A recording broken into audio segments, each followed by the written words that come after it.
It was a Sunday in November 1970. A man and his two young daughters were hiking in a remote part of Norway. They were in the Isdal Valley, a place near the city of Bergen. The locals sometimes called it Death Valley. It had a history of suicides in the Middle Ages and a few hiking accidents. It was a cold, beautiful, and lonely place. As they walked, they smelled something strange. It was the smell of burning. They followed the scent moving off the main trail, and then they saw it. Tucked between some rocks was the body of a woman. She was lying on her back, her arms outstretched in a strange, boxer-like pose. Her body was badly burned, especially the front. The scene was bizarre. It was not a simple accident. The police were called. They arrived and began to examine the area. What they found only created more questions. Around the woman's body were several objects. There was a bottle of St. Halvard liqueur, a Norwegian brand. There were 2 plastic water bottles. There was a plastic container that once held sleeping pills. There was a purse, a half-eaten lunch of sausage, and a silver spoon. There were also the remnants of a burned umbrella and pieces of clothing. But what was missing was more important than what was there. There was no identification. Nothing. No driver's license, no passport, no wallet. The labels on her clothes had been carefully cut off. Even the brand marks on the plastic bottles were scraped away. Someone had tried to erase her identity completely. It was as if she had never existed. The investigators found one more thing that made the case even stranger. Hidden under the body was a fur hat. When they tested it, they found traces of gasoline. The fire had been set deliberately. This was not an accident. This was not a simple suicide. This was something else. The case was assigned to the Bergen police. The lead investigator was a man named Carl Halvor Aas. He knew this was unlike any case he had ever seen. The first step was to figure out who this woman was and how she died. Her body was taken for an autopsy. The medical examiner found some startling things. The woman was between 30 and 40 years old.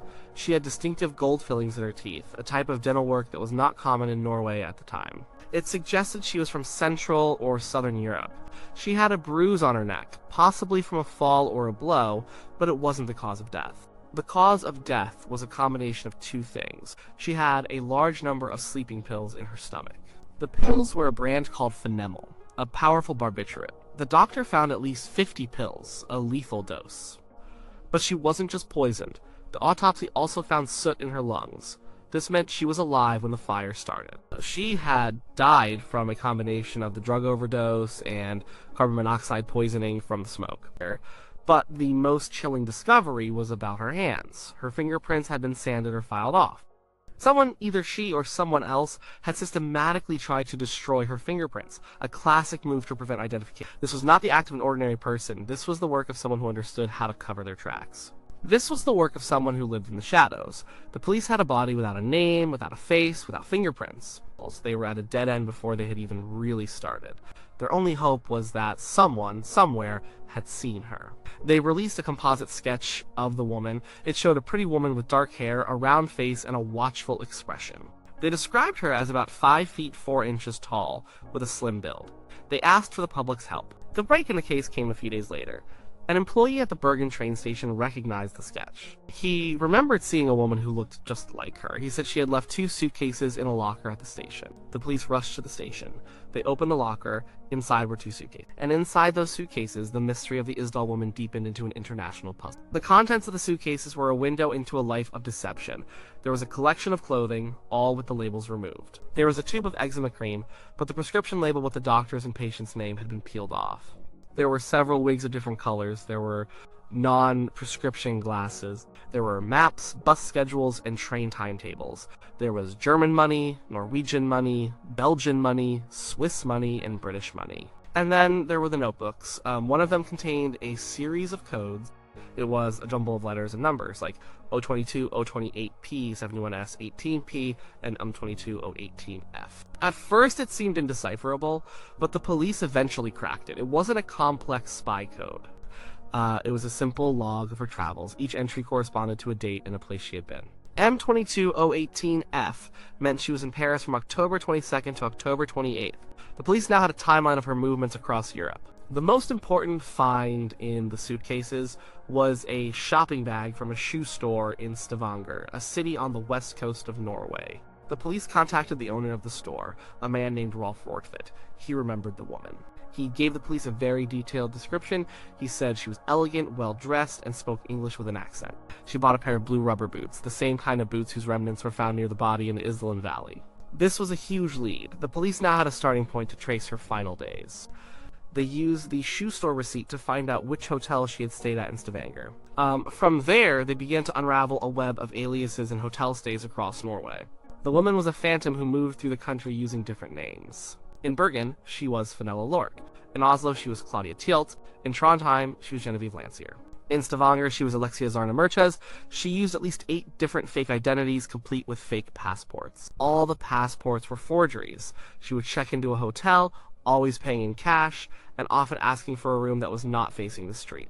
She was careful. She was professional. Witnesses at the hotels all described her in similar ways.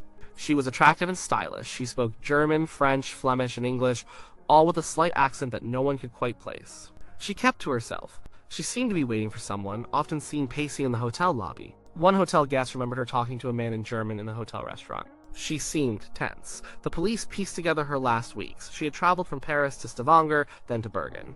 She checked into the Hotel Horneheimen in Bergen on November 19th under the name Fenella Lork. She stayed there until November 23rd. On that day, she checked out and took a taxi. The trail went cold. No one knew where she went between November 23rd and when her body was found on November 29th. The investigation was now a massive international effort. The police sent her fingerprints, the ones they could partially recover, and her description to Interpol and police forces across Europe. They hoped for a match. The response was silence. No country had any record of her. No family came forward to report a missing person who matched her description. It was as if she had dropped from the sky. This is when the spy theories began to take hold. The Cold War was at its peak in 1970. Norway, as a NATO member sharing a border with the Soviet Union, was a hotbed of espionage. Both sides were constantly trying to gather intelligence on the other. The woman's methods, the multiple identities, the lack of tags, the erased fingerprints, the coded notes all pointed towards someone involved in intelligence work. Could she have been a spy? It made a strange kind of sense. Her movements around Norway were suspicious. She had spent time near military installations. In fact, Norway was conducting top-secret tests of a new weapon at that time, the Penguin missile. It was a new type of anti-ship missile that could be a game-changer in naval warfare. The tests were happening not far from where the Isdal Woman was traveling. Was she a Soviet agent trying to gather information on the missile, or perhaps an agent from another country, like Israel's Mossad, who might be interested in buying or stealing the technology?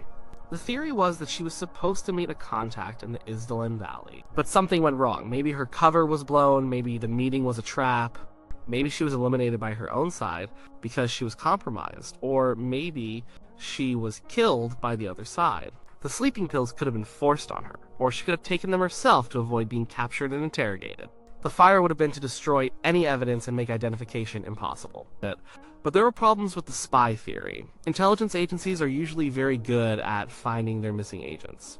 They don't just let them disappear. If she was a spy, her agency would have known she was missing. Yet, no one ever came looking for her. Also, high-level spies are usually given better support and more sophisticated tools than what she had. Her codes were simple, and her methods, while careful, were not foolproof. She might have been a lower-level courier or scout rather than a master spy. There were other theories too. Maybe she was involved in some kind of international criminal organization. A smuggler, perhaps. Or maybe she was a fugitive running from a dark past and had created this elaborate system of false identities to escape. The eczema cream found in her suitcase led some to think she might have been a patient who escaped from a mental institution, though this seemed unlikely given her organized and methodical travels. And then there was the possibility of suicide. Could she have decided to end her life in the most anonymous way possible?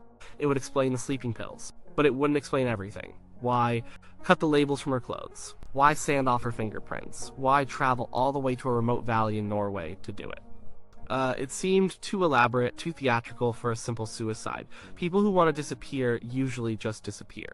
They don't create a blockbuster mystery. The police investigation continued for months. They followed every lead, no matter how small. They interviewed hundreds of people. They checked dental records across Europe. But they found nothing. The trail was cold. The woman remained a ghost. In 1971, with no new leads, the police closed the case. They concluded that she had likely committed suicide. Her official cause of death was listed as suicide by barbiturate poisoning and carbon monoxide. But many of the investigators, including Carl Halvar Aas, were never satisfied with that conclusion. They felt there was more to the story. something they had missed. The Isdal woman was buried in an unmarked grave in a cemetery in Bergen. The funeral was attended by a handful of police officers. They were the only mourners she had. On the coffin was a single bouquet of flowers from her unknown family. The case file was put away, and for decades, the story of the woman in Death Valley faded into a local legend, a chilling piece of Norwegian folklore. But the mystery never truly died. It lingered in the minds of the investigators, journalists, and amateur sleuths who had heard the story. The digital age brought new possibilities. In 2016, the Norwegian Broadcasting Corporation NRK decided to re-examine the case. They worked with the Norwegian police's cold case unit, Kripos. They wanted to see if modern science could finally give the Isdal woman her name back. They started by exhuming her body. Her jawbone and some tissue samples had been preserved. This was the key. Scientists could now use techniques that were unimaginable in 1970. The first thing they did was conduct an isotope analysis on her teeth. Isotope analysis is a fascinating science. The chemical elements in the food and water you consume as a child leave a permanent signature in your tooth enamel.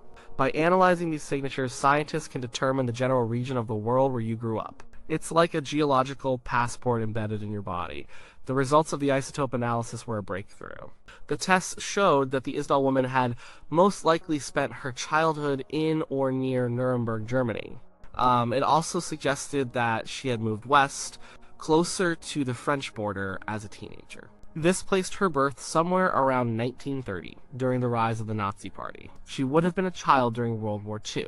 This was the first real, concrete piece of information about her origins. She wasn't just a phantom anymore. She was a German girl who grew up during one of the darkest times in history. This new information opened up new lines of thinking. What was her life like during the war? Did her family have connections to the Nazis, or were they victims of them? Did she work for an intelligence agency that grew out of the ashes of the war, like the East German Stasi? The possibilities were endless. The NRK team also managed to build a full DNA profile of the woman. This was another huge step. With a DNA profile, they could potentially find a match with a relative in one of the public DNA databases that people use for genealogy. The problem is that these databases are mostly used by people of North American and British descent. The chances of finding a relative of a German woman born in the 1930s were slim, but it was a hope. The NRK produced a podcast and a documentary series called Death in Ice Valley. It brought the story of the Isdal woman to a global audience. Millions of people became fascinated with the case. New tips and theories poured in from all over the world. People who had been silent for decades came forward with their memories. One man said he saw the woman in the Isdal Valley just days before her body was found. He said she was walking ahead of two men in dark coats. She looked scared. When she saw him, she started to open her mouth as if to say something, but then she closed it and just looked at him with an expression of fear before the men caught up to her.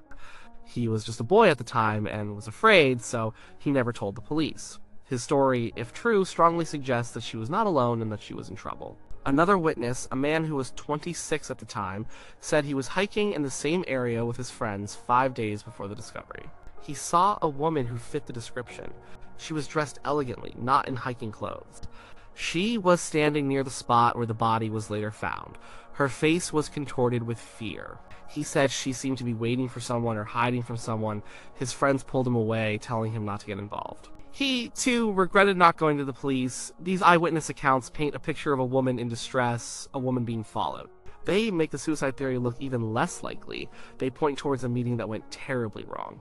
They point towards murder. So where does the case stand today? We know more about the Isdal woman than ever before. We know she was likely German, born around 1930 near Nuremberg. We know she grew up during the Second World War. We have her DNA. We have a detailed timeline of her travels. We have the coded notes that show her meticulous planning. But the central mystery remains. We still don't know her name.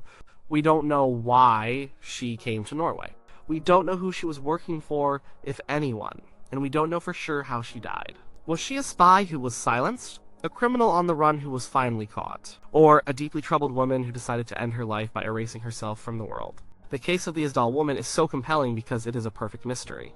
It has all the elements of a spy thriller: fake passports, coded messages, a beautiful and mysterious woman, and the backdrop of the Cold War.